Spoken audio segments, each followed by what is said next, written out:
अस्सलाम वालेकुम to all of you. जैसे कि आप सबको पता होगा कि हम टाइप्स ऑफ सॉइल डिस्कस कर रहे हैं। सो आज हमें इसका जो आखिरी टाइप है दैट इज़ माउंटेन सॉइल वो डिस्कस करना है। देखिए बेटा, ध्यान रखिए आप, माउंटेन सॉइल, ठीक है। सो इससे पहले हमने alluvial soil, black soil, red soil, laterite soil and desert soil, ये सारी सॉइल हमने डिस्कस की हैं, ठीक है ना। सो अब इसका जो आखिरी टाइप है दैट इज़ माउंटेन सॉइल, वो हमें देखना है यहाँ पर क्या है, ठीक है। सो ध्यान रखिए आप, यहाँ पर नाम से ही पता चलता है कि माउंटेन सॉइल, नाम से ही पता चलता है कि माउंटेन सॉइल है, मतलब ये माउंटेन्स में पाई जाती है, ठीक है ना। वहाँ एरियाज़ में पाई जाती है, उन एरियाज़ में पाई जाती हैं जहाँ पर माउंटेन्स बहुत हैं, ठीक है ना, हिली एरियाज़ हैं, ठीक है ना। सो ये नाम से ही पता चलता है, ठीक है ना। So mountain soil is found in the hill slopes of Jammu and Kashmir, Himachal Pradesh and Uttarakhand. कहाँ पर ये सॉइल जो है ना, ये आप कहाँ पर देखोगे, हिल स्लोप्स पर, जो हिली एरियाज़ होते हैं बहुत, ठीक है ना। और वो कहाँ पर हैं, जम्मू एंड कश्मीर, हिमाचल प्रदेश एंड उत्तराखंड, ठीक है ना। तो यहाँ पर आप पाओगे माउंटेन सॉइल, ठीक। Mountain soil is rich in humus, और ये जो माउंटेन सॉइल है ना, ये बहुत ज़्यादा रिच होती है, इसमें ह्यूमस बहुत ज़्यादा क्वांटिटी में पाया जाता है। So what is humus, humus किसको कहेगी आप। It is a substance made from dead leaves and plants. Humus एक ऐसा सब्सटेंस होता है जो किन से बनता है, डेड लीव से बनता है, डेड प्लांट से बनता है, ठीक है ना। जो भी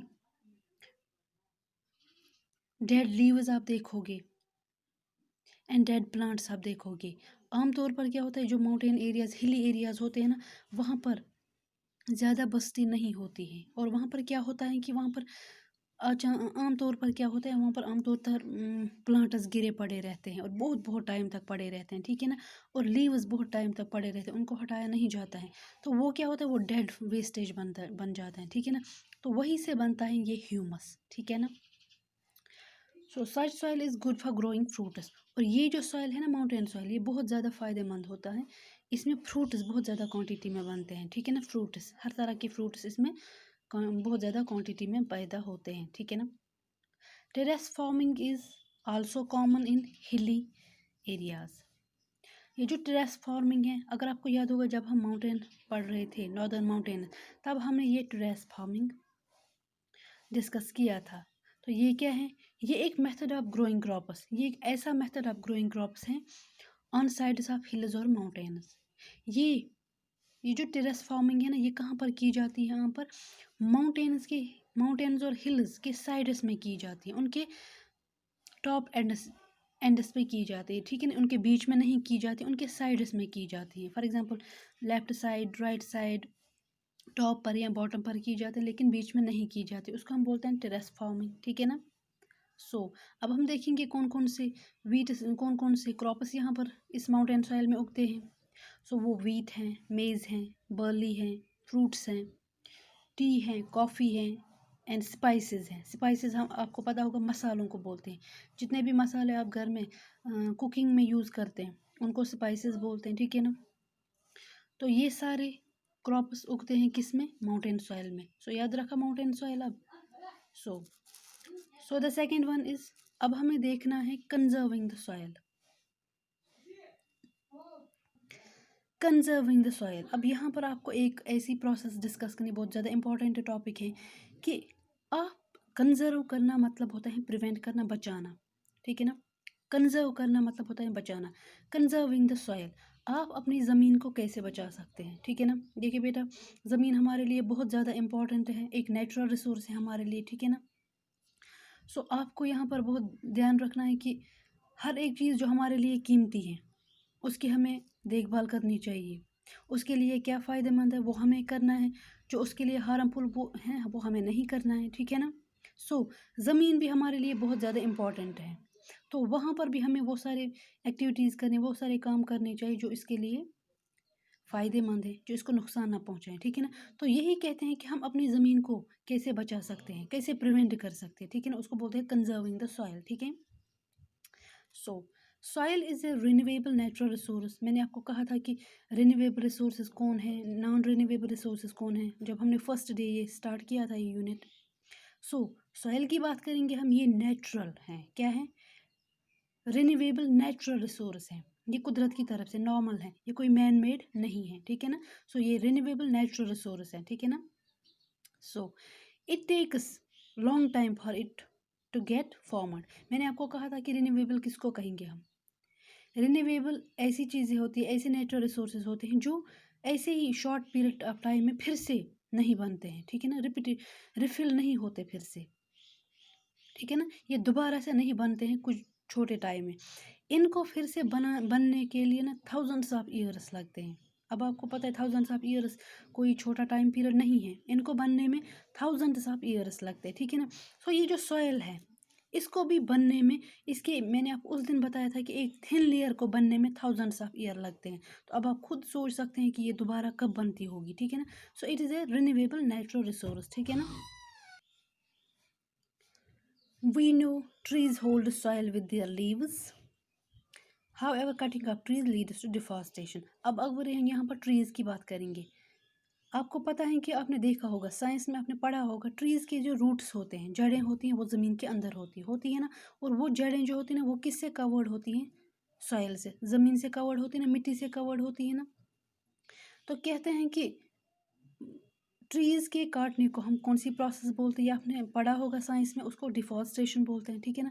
जब हम ट्रीज़ को काटते हैं तो उस प्रोसेस को क्या बोलते हैं? डिफॉरेस्टेशन, ठीक है ना। As trees become less the soil easily carried away by wind and water, ठीक है ना। अब यहाँ पर आपको एक पॉइंट याद रखना है। कहते हैं कि जब ट्रीज़ को काटा जाता है उस प्रोसेस को डिफॉरेस्टेशन बोलते हैं, लेकिन अगर आपको पता है जितने जितने भी हम ट्रीज़ को काटेंगे, यहाँ पर एक इम्पॉर्टेंट पॉइंट है, रिमेंबर दिस, जितने जितने ट्रीज़ हम काटेंगे उससे क्या होता है? ट्रीज़ काटने से ज़मीन को क्या प्रॉब्लम हो सकती है, ज़मीन पे क्या बुरा असर पड़ सकता है? ये होगा कि ये जो ज़मीन जितनी खाली हो जाएगी ना, ज़मीन जितनी खाली हो जाएगी उतना क्या होगा, ये जो soil easily carried away by wind and water. मैंने आपको कल कहा था कि जब ज़मीन खाली होती है ना, तब पानी या विंड बहुत ज़्यादा फोर्स के साथ आता है और ज़मीन का जो ऊपर का वो हिस्सा होता है ना, वो बहा ले जाता है, ठीक है, वॉश अवे कर लेता है। जब हम लीचिंग प्रोसेस पढ़ रहे थे, कहते हैं कि जब ज़मीन खाली होगा, अब जिस ज़मीन में ट्रीज़ हुआ करते थे, अब वो ज़मीन हमने डिफॉरेस्ट कर दिया, काट दिया हमने वो ट्रीज़, ठीक है ना, काट दिया हमने वो ट्रीज़। उससे क्या होता है कि वो ज़मीन खाली हो गई, ठीक है ना। तो अचानक से पानी इतने फोर्स के साथ, इतने ज़ोर के साथ आया, विंड इतने ज़ोर के साथ आया, उसका जो ऊपर का हिस्सा होता है ना, वो उसको बहा ले जाता है। मतलब उस ज़मीन के जो ऊपर के हिस्से में जितने भी न्यूट्रंट्स थे, वो ज़मीन का जो ऊपर का हिस्सा जितना फर्टिलाइज था, तो वो ज़मीन की उस पानी के बहाव से, विंड के बहाव से ख़त्म हो गया, बहा ले गया उसको, ठीक है ना। तो अगर वहाँ पर उस ज़मीन पर ट्रीज़ होते तो वो ट्रीज़ उस विंड को, उस पानी को कंट्रोल कर सकते थे, ठीक है ना। तो इस प्रोसेस को बोलते हैं सॉइल इरोजन, ठीक है। As trees become less the soil easily carried away by wind and water, known as soil erosion, ठीक है ना। इस प्रोसेस को क्या बोलते हैं? Soil erosion. Remember this point, soil erosion, ठीक है ना। जितने, फिर से बताती हूँ, सॉइल इरोजन क्या होता है? जब हम ट्रीज़ काटते हैं, जब भी ट्रीज़ कम हो जाते हैं, ठीक है ना, इससे क्या हो जाता है? Soil easily carried away by wind and water, उस प्रोसेस को बोलते हैं सॉइल इरोजन, ठीक है ना। As a result the fertile soil gets removed and it becomes difficult to grow crops. इससे क्या होता है? ये जो मैंने अभी कहा आपको कि ऊपर का जो उसका लेयर होता है वो पानी से ख़त्म हो जाता है, पानी से रिमूव हो जाता है, पानी का जो फोर्स होता है ना, वो उसको बहा ले जाता है। तो उससे क्या हो जाता है? उसका जो ऊपर का वो फर्टिलाइज लेयर होता है ना, वो रिमूव हो जाता है, पानी के बहाव से वो चला जाता है। तब वहाँ पर वो फर्टिलाइज नहीं रहता है। तो जो फर्टिलाइज नहीं होगा तो वहाँ पर क्रॉप्स भी बहुत कम तादाद में होंगे, ठीक है ना। So the second point, we should also prevent land pollution to conserve the soil. अब यहाँ पर एक इंपॉर्टेंट पॉइंट है, second important point, land pollution. देखिए बेटा, आपने सुना होगा वाटर पोल्यूशन। पोल्यूशन किसको कहते हैं हम? आलूदगी को, है ना, खराब करने को कोई चीज़। लैंड पोल्यूशन हम बोलते हैं आपने सुना होगा वाटर पोल्यूशन, पानी को गंदा करना। आपने सुना होगा नॉइज़ पोल्यूशन, जो शोर शराबे से होता है वो पोल्यूशन, ठीक है ना। आपने सुना होगा एयर पोल्यूशन, हवा को आलूदा करना। इसी तरह से एक और पोल्यूशन है लैंड पोल्यूशन, मतलब ज़मीन को आलूदा करना, ठीक है ना। कहते हैं कि लैंड पोल्यूशन एक और इम्पॉर्टेंट पॉइंट है यहाँ पर। ये एक ऐसी प्रॉब्लम है जिससे हमें ख़त्म करना है, ठीक है ना। तो इससे हम अपनी ज़मीन को बचा सकते हैं। लैंड पोल्यूशन से भी हमें अपनी ज़मीन को बचाना है, ठीक है ना। अब कैसे बचाना है? अब ये लैंड पोल्यूशन होता कैसे? Throwing garbage carelessly leads to land pollution. देखिए बेटा, लैंड पोल्यूशन कैसे होता है? कहते ज़मीन को आलूदा करना। अब ये हम कैसे करते हैं? थ्रोइंग गार्बेज, जो भी हमारे घर में जितना भी वेस्ट डिस्पोजल निकलता है, जो भी ये जो गंदगी हमारे घर से निकलती है, गंदा गलाजत हमारे घर से निकलती है, वो हम ऐसे ही बिना सोचे समझे कहीं पर भी फेंक देते हैं, ठीक है ना। गार्बेज कहीं पर भी फेंक देते हैं, वो कूड़ा क्रिकेट, ठीक है ना।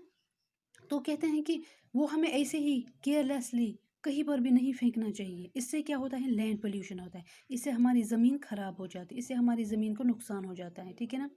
तो वहाँ पर अगर हम, फॉर एग्ज़ाम्पल आप यहाँ पर खुद सोचिए, अगर हम वहाँ पर एक अच्छा काम करें, वो जो भी हमारे घर से वो कूड़ा क्रिकेट गलाजत गार्बेज वैसे सब कुछ निकलता है ना, तो अगर हम वो किसी सही जगह पर डालें, सोच समझ कर कहीं सही जगह पर डालें, तो क्या होगा? इससे हमारी ज़मीन को आलूदा होने से बचाया जा सकता है ना। इसे क्या होता है? Result pollution of soil and this make soil unfit for growing crops, है ना। ये इससे क्या होता है? ये जो हम बिना सोचे समझे बिना देखे कहीं घर में जो भी निकलता है, उससे एक तो क्या हो, इन्वायरमेंट ख़राब हो जाता है, माहौल ख़राब हो जाता है, ठीक है ना। इससे गंदगी फैलती है, बीमार होने का खतरा रहता है ना, ठीक है ना। सो हमें ये नहीं करना चाहिए। हमें क्या करना चाहिए कि सोचे समझे जो भी हमारे घर से निकलता है ना, जो भी गार्बेज निकलता है, वो हमें सोचे समझे कहीं पर ऐसे ही नहीं फेंकना चाहिए। कहीं ऐसी जगह फेंकना चाहिए जिससे हमारी ज़मीन को, हमें खुद को नुकसान ना हो, हमारे पड़ोसियों को नुकसान ना हो, ठीक है ना।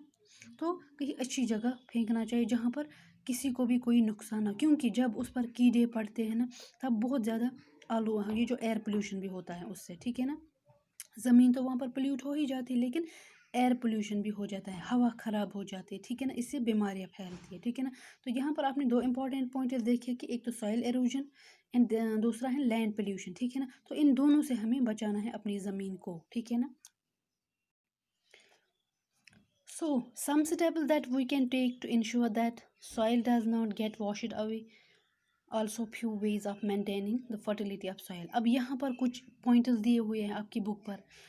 यहाँ पर कुछ ऐसे पॉइंटर्स दिए हुए हैं जिससे जो आपको यूज़ करना है, जिस पर आपको अमल करनी है, ताकि आप क्या कर सकते हो? अपनी ज़मीन को बचा सकते हो पोल्यूट होने से, ठीक है ना। अपनी इसमें जो ज़मीन में जो फर्टिलिटी है उसके इस लेवल को बचा सकते हैं आप, ठीक है ना। ज़मीन का जो फर्टिलिटी रेट है उसको आप बचा सकते हो, ठीक है ना। तो यहाँ पर कुछ इंपॉर्टेंट पॉइंट्स नीचे दिए गए हैं, लेकिन आपको इन पॉइंट्स पे ध्यान रखना है और दूसरों को भी इस पर ध्यान रखने के लिए कहना है, ठीक है ना। सो अब हम देखेंगे कुछ ऐसे पॉइंट्स जिससे आप अपनी ज़मीन को बचा सकते हैं, ठीक है ना। So the first one is planting more and more trees help soil erosion. जब मैंने अभी कहा आपको सॉइल इरोजन किसको बोलते हैं, जब हम डिफॉरेस्टेशन करते हैं ना, तब सॉइल इरोजन हो जाता है, ठीक है ना। तो अब कहते हैं कि हमें इसका जो इसका सोल्यूशन क्या है, इसका सॉइल एरोजन को हम कैसे ख़त्म कर सकते हैं? Planting more and more trees help soil halogen. जैसे सॉइल इरोज डिफॉरेस्टेशन, प्लांट के कट करने से सॉइल इरोजन होता है, वैसे ही प्लांट्स के लगाने से, मोर एंड मोर प्लांट्स के लगाने से सॉइल इरोजन ख़त्म हो जाएगा, ठीक है ना। और ये हमारे लिए, हमारी सॉइल के लिए बहुत ज़्यादा फ़ायदेमंद है। तो यहाँ पर एक इंपॉर्टेंट पॉइंट आपने याद रखा, planting more and more trees, ठीक है ना। आपको बहुत सारे ट्रीज लगाने चाहिए और दूसरों को भी कहना चाहिए कि प्लांट्स को नहीं काटना है, बल्कि उनको और तादाद में लगाना है, ठीक है ना। So second, there should be restrict rules against cutting trees. कहते हैं कि बहुत रेस्ट्रिक्ट रूल्स होने चाहिए, गवर्नमेंट की तरफ से होनी चाहिए। कुछ ऐसे रूल्स होने चाहिए जिसे हम प्लांट्स ना काट सके, ठीक है ना। आपने देखा होगा, कहते हैं कि फॉरेस्ट से कोई भी अगर ट्री काट सकते हैं तो वो इलीगल है, गैर कानूनी है। तो वहाँ पर उनको एक तो गवर्नमेंट जुर्माना लेती हैं, फ़ी लेती हैं, और दूसरा क्या, उनको जेल भी हो सकती है, ठीक है ना। तो कहते हैं कि कुछ ऐसे रूल्स होने चाहिए, अगर कोई बिना देखे बिना सोचे समझे ट्रीज़ को काट सकते हैं तो उनको पनिशमेंट होनी चाहिए, ठीक है ना। So, growing some types of crops in a particular area for a long time period also results in the loss of nutrients in the soil. कहते हैं कि फॉर एग्जांपल आपके पास 2 केनाल का ज़मीन है, एक केनाल में आप ये राइस उगाते हैं, दूसरे केनाल में आप वीट उगाते हैं, फॉर एग्जांपल ये समझ लीजिए आप। तो यहाँ पर आपको क्या करना है, कहते हैं कि लगातार आपको एक ही ज़मीन पर एक ही क्रॉप नहीं उगानी चाहिए। आपको क्या करनी चाहिए, फॉर एग्जांपल 2 साल आपने जिस ज़मीन पर राइस उगाते हैं ना, अब तीसरे साल आपको उस ज़मीन पर वीट उगानी चाहिए। अब जो दूसरे ज़मीन पर, जिस ज़मीन पर आप वीट उगाया करते थे, उस ज़मीन पर आपको क्या करना चाहिए, उस ज़मीन पर अब आपको तीसरे साल राइस उगानी चाहिए, मतलब चेंज करना चाहिए। कुछ साल एक ज़मीन पर एक क्रॉप, कुछ साल दूसरे ज़मीन पर दूसरा क्रॉप, फिर कंटिन्यूअसली आपको एक ज़मीन पर एक ही क्रॉप नहीं उगानी चाहिए, ठीक है ना। This can be loss of nutrients in the soil. इससे क्या होता है, लॉस होता है उस ज़मीन पर, जो उसके न्यूट्रंट्स होते हैं ना, फर्टिलाइजर्स होते हैं, वो ख़त्म हो जाते हैं, वो कम हो जाते हैं, जिससे जो आपके पास वापस क्रॉप्स आएंगे ना, वो ज़्यादा नहीं आएंगे, वो कम तादाद में आएंगे, ठीक है ना। This can be prevented by method known as crop rotation. और इस प्रोसेस को आप क्या बोलते हैं, क्रॉप रोटेशन, मतलब रोटेट करना एक से लेकर दूसरे तक, ठीक है ना, चेंज करना। ये जो आप क्रॉपिंग कर रहे थे ना, वो चेंज करना। एक साल उस ज़मीन पर एक क्रॉप राइस, तो दूसरे साल आपको वो रोटेट करना है, चेंज करना है, तो वहाँ पर आपको वीट लगानी, ठीक है। तो तीसरे साल आपको वहाँ पर बर्ली लगानी, चौथे साल आपको वहाँ पर कुछ और क्रॉप ये करनी, ठीक है ना, मेज़ लगानी। तो ऐसे ही करना है आपको, बल्कि आपको लगातार एक ज़मीन पर एक ही क्रॉप नहीं उगाना चाहिए, ठीक है ना। सो ये एक इम्पॉर्टेंट और पॉइंट है।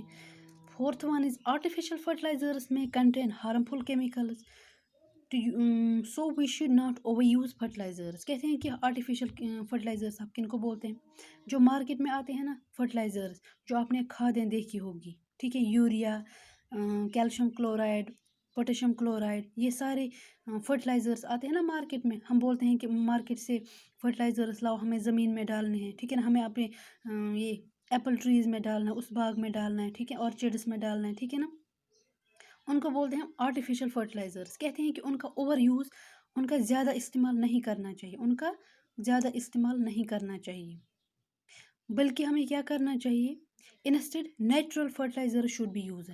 इसके बजाय हमें क्या करना चाहिए, नेचुरल फर्टिलाइजर्स। नेचुरल फर्टिलाइजर्स हम किनको बोलते हैं, जो नेचुरल आइटम से आता है। देखिए बेटा कैसे, ये हम यहाँ पर अभी आपको एग्जांपल थ्रू बस समझाती हूँ। ये याद रखना, आर्टिफिशियल फर्टिलाइजर्स हमें यूज़ नहीं करने चाहिए, बल्कि नेचुरल फर्टिलाइजर्स यूज़ करने चाहिए। For example, composing in a composing is a good way of producing such fertilisers. अब कंपोजिंग एक ऐसी प्रोसेस है जिससे आप नेचुरल फर्टिलाइजर्स बना सकते हैं। ये अब मैं यहाँ पर एक एग्जांपल के तौर समझाती हूँ, ठीक है ना। देखिए, मैंने अभी आपको कहा था कि लैंड पोल्यूट हो जाता है। लैंड पोल्यूट हो रहा है, किससे होता है, वेस्ट डिस्पोजल। जो भी हमारे घर से गंदे चीज़ें निकलती हैं, बेकार की चीज़ें निकलती, वो हम कहीं पर भी ऐसे ही बिना सोचे समझे फेंक देते हैं। अगर वो हम बिना सोचे समझे कहीं पर ना फेंके, बल्कि उनका इस्तेमाल किसी अच्छे काम के लिए करें, तो आपके लिए फ़ायदेमंद होगा। देखिए बेटा, फॉर एग्जांपल आपने घर में सब्जियां लाई, तो आपने उनको अच्छे से साफ़ किया पकाने के लिए, ठीक है ना। तो वो हम सारा नहीं पकाते हैं, बल्कि उसमें क्या होता है, उसमें कुछ ऐसे थोड़े थोड़े जो वेस्ट, हमें वहाँ पर कुछ खराब खराब सब्जियाँ भी निकलती हैं, जिसको हम फेंक देते हैं, ठीक है ना। कहीं पर भी ऐसे सड़क पर फेंक देते हैं। जो साफ साफ होता है वो हम पकाते हैं, और जो उसमें थोड़ा सा वो खराब खराब सा निकलता है वो हम अलग अलग से रख देते हैं, ठीक है ना। तो वो जो हमने उनके वो छिलके, ठीक है ना, उनके वो छिलके निकलते हैं। फॉर एग्जाम्पल, हमने प्याज काटे, हमने आलू काटे, हमने टमाटर काटे, ठीक है ना। तो क्या होता है उससे, उनके वो छिलके वो हम ऐसे ही उठाकर कहीं पर भी फेंक देते हैं, ठीक है ना। तो यहाँ पर अगर हम एक अच्छा सा काम करेंगे, जिसमें 2 फ़ायदे होते हैं। एक तो ये कि हमने इन्वायरमेंट को गंदा होने से बचाया, माहौल को उस गंदगी से बचाया, ठीक है ना। और दूसरा ये अपने ही फ़ायदे के लिए, अगर हम वो वेस्ट डिस्पोजल उठाकर एक गड्ढे में डाल दें। फॉर एग्जांपल, अपने आंगन में, अपने गार्डन में एक गड्ढा खोदा, ठीक है ना, गड्ढा खोदा छोटा सा, और उसमें जितने भी हमारे घर से रोज़ वो सब्जियों के छिलके निकलते हैं, और भी कुछ ऐसी चीज़ें निकलती हैं जिसको हम कहीं पर फेंका करते थे, अब हम उस गड्ढे में डालेंगे वो रोज़, और ऊपर से ढक्कन बंद करेंगे, ठीक है ना। तो ये हम कुछ 1 साल तक ऐसे ही करेंगे उस गड्ढे को, ठीक है ना। और उसके बाद उस गड्ढे का ढक्कन बंद करेंगे, ठीक है ना। और उसके बाद एक लॉन्ग पीरियड ऑफ टाइम जब हम वो गड्ढा उस गड्ढे का ढक्कन खोलेंगे ना, तो वहाँ पर एक नेचुरल फर्टिलाइज़र बना होगा। तो वहाँ पर एक खाद बनी होगी। तो जब आप वही खाद उठाकर अपने फील्ड्स में डालोगे, तो वो उस आर्टिफिशियल फर्टिलाइज़र से बहुत ज़्यादा अच्छा होगा, है ना। तो उससे क्या होगा, आपकी ज़मीन बहुत फर्टिलाइज होगी। आपकी ज़मीन की जो ऊपर की लेयर है ना, वो बहुत फर्टिलाइज होगी। इसको बोलते हैं नेचुरल डिस्पोजल, इसको बोलते हैं नेचुरल फर्टिलाइज़र, याद रखा। और ये जो नेचुरल फर्ट इस गड्ढे में क्या होता है, ये डिकम्पोज हो जाता है, ठीक है ना। डिकम्पोज हो जाए और इसको खाद बनती है, समझ आया। तो यहाँ पर दो फायदे हुए, एक तो कि आपने कहीं पर भी नहीं फेंका और एनवायरनमेंट खराब नहीं हुआ, ठीक है ना, माहौल खराब नहीं हुआ, आप लोग बीमार नहीं हुए उस गंदगी से, ठीक है ना। आपका आपका ये जो अराउंड है, आपका जो ज़मीन मकान का सहन है या रोड्स हैं, वो क्लीन रहे, ठीक है ना। किससे? उस गंदगी से जो आप डाला करते थे, ठीक है ना। और दूसरा फ़ायदा ये हुआ कि आपके पैसे भी बचे। जो आप आर्टिफिशियल खाद बाज़ार से लाया करते थे, वो अब बाज़ार से लाने की ज़रूरत नहीं, आपने खुद अपने घर में बनाई वो खाद, और आपके क्रॉप्स भी बहुत अच्छे तादाद में आने लगे। अब कितने फ़ायदे हुए इसके, ठीक है ना। तो ये सारी चीज़ें करने से, फॉर एग्जांपल बहुत सारे प्लांट्स ग्रो करने से, ठीक है ना, स्ट्रिक्ट रूल होना चाहिए तब प्लांट्स को अगर हम ना काटें तो, ठीक है ना। और एक ही ज़मीन पर बार बार एक ही क्रॉप ना उगाए तो, और ये आर्टिफिशियल फर्टिलाइज़र्स उनका ओवर यूज़ ना करें, बल्कि नेचुरल फर्टिलाइज़र्स यूज़ करेंगे, ठीक है ना। तो और नेचुरल फर्टिलाइज़र्स हम अपने घर में ही बना सकते हैं ना अपने घर में। एक तो माहौल को गंदा होने से बचा सकते हैं, दूसरा अपने भी पैसे भी बचा सकते हैं, ठीक है ना। तो ये जो सारे पॉइंट्स हैं ना, आप अच्छे से याद रखिएगा। इससे हम क्या कर सकते हैं, कंजर्व कर सकते हैं सॉइल को, ठीक है ना। So this was all about conservation of soil, ठीक है ना। तो ये था आपका आवर सॉइल रिसोर्स चैप्टर। सो आज ये चैप्टर आपका ख़त्म हो गया। इंशाल्लाह कल इसके क्वेश्चंस में आपको प्रोवाइड करूँगी, ठीक है ना। अब आप सबसे ये गुजारिश है कि आप सब लोग फिर से इस यूनिट को अच्छे से देख लें और अच्छे से इंपॉर्टेंट पॉइंट्स याद रखें, ठीक है ना। तब तक अल्लाह हाफिज़।